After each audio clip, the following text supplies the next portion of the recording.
Joel Crawford, you directed the animated film The Croods: A New Age, which is currently available through On Demand. And first thing I wanted to ask was there a real life spat with people who thought they were better than you that inspired this movie?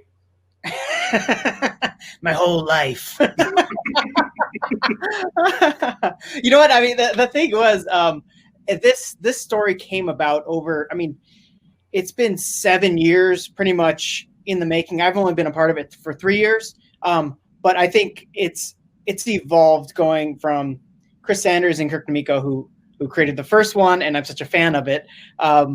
And they knew they wanted to continue the story with the Croods and have them meet another family. And then when we came to it 3 years ago, it felt like such a relatable thing that no matter who you are, you always do meet somebody who seems like they've got the world figured out. And you're like, why can't we be like that? And so it felt like just a great entryway that universally, I think everybody in a way could relate to. So you brought back the original cast from the first one, and this one you also ended up adding Peter Dinklage and Leslie Mann, two fantastic actors in their own right. How did you end up casting them in the roles of the Bettermans? Yes, and to add Kelly Marie Tran as the daughter Dawn, it was like such like a high bar because the returning cast from the first Croods are such amazing, not only actors but voice actors, and we wanted this other family, the Bettermans, that if they are going to feel better than the Croods, to be able to stand up to them vocally. And I gotta say, like, Leslie Mann is just perfect. She has such charisma and just her comedic chops are amazing. Peter Dinklage has such subtlety, and they're fantastic. And then Kelly Marie Tran, we actually were holding auditions trying to find the perfect voice for Dawn. And when Kelly walked in, we knew we found our Dawn. So I think one of the most interesting things that happens in the movie is, when they're first, outside, they're in this very bleak, very primitive world. And then they cross that fence into the world where the area where the Bettermans live. And it was almost like the Wizard of Oz when Dorothy enters the land of Oz. It's like, it's all this color and, all these beautiful objects and everything, specifically with the world of the Bettermans. What was the process like that went into designing that? That's so funny that you mentioned the Wizard of Oz. That was an inspiration. I remember I was watching Wizard of Oz with my youngest daughter, 6 years old, and she was like at the beginning going, "Is this movie going to be black and white?" And I'm like, just hold on. You'll see. And when it turned to color, watching her eyes go, wow, because she was living that with the characters. We wanted that same kind of experience to take the fans from Croods 1, where it's an amazing, beautiful world, but the fans and the Croods themselves to experience a new environment and to really pump up the colors, unlike anything the Croods had seen before.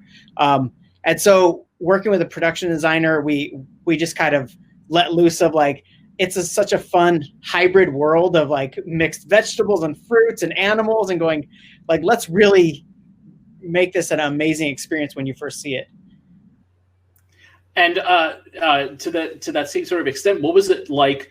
How does the creative team go about creating all of the creatures for this world? Because that's the other distinctive thing, like the punch monkeys and I love that you actually had wolf spiders that were half wolf, half spider, which is immensely preferable to actual wolf spiders. How does the creative team go about designing those characters? Yeah, I mean, it's easy, especially you have the Croodaceous period, we call it. It's when it's kind of fictional time when the world was figuring itself out and trying out different combos of animals and environments. It's easy to go crazy and just make everything too fantastical. We had one guideline, which the story, like at its heart, is about kind of judging appearances judging a book by its cover and realizing there's more to it. And so we said, let's do the same thing with the environments and the creatures. The wolf spiders are a great example because, like you're saying, when you think of spiders, most people are like, ew, gross. And that's the reaction we wanted to invoke when they first see them. But then as you look deeper, you realize, oh, they're actually like a pack of like very endearing dogs, and they're like a family. Another great example would be there's a butterfly forest that when Dawn and Eve go on a joyride, it appears to be just a beautiful forest, but it lifts off and they're like these prehistoric sized butterflies. And again, just kind of, it appears to be one thing, but it turns out to be so much more. And that was at the root of the design concept. Now, one of the other things I mentioned, you brought back the original cast, and some of that original cast, the whole original cast is phenomenal. People like Ryan Reynolds and Emma Stone. But I'm curious, what was it like directing Cloris Leachman and Nicolas Cage? I mean, they're legends. I mean, Cloris, Cloris was, I think, 92 when we started working on this, and she is so like fantastic. Like she just has Gran in her. She's so feisty, and it feels like she's been playing an old woman for like decades now. She's an amazing. I remember watching Twilight Zone and with my daughter, and seeing Cloris Leachman in that, but I think then to like jump over to like Nicolas Cage, like he brings so much. It's never just like what I expect. Like it's always okay. I have this in mind with what's on the script. Nick's always not only trying to surprise me in the room, but surprise himself. And there's these times that he just finds something and is able to tap into experiences he's had, but also like cinematic history.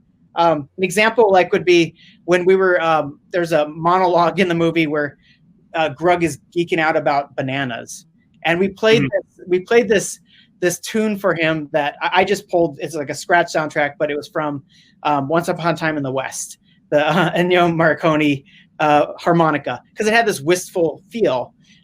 Nick took that and extended it to kind of tapping into everything about Once Upon a Time in the West, and he like turned into Henry Fonda. And it was just amazing. Like I honestly forget to direct sometimes just because I'm just enjoying the process of watching them perform. So amazing cast all around.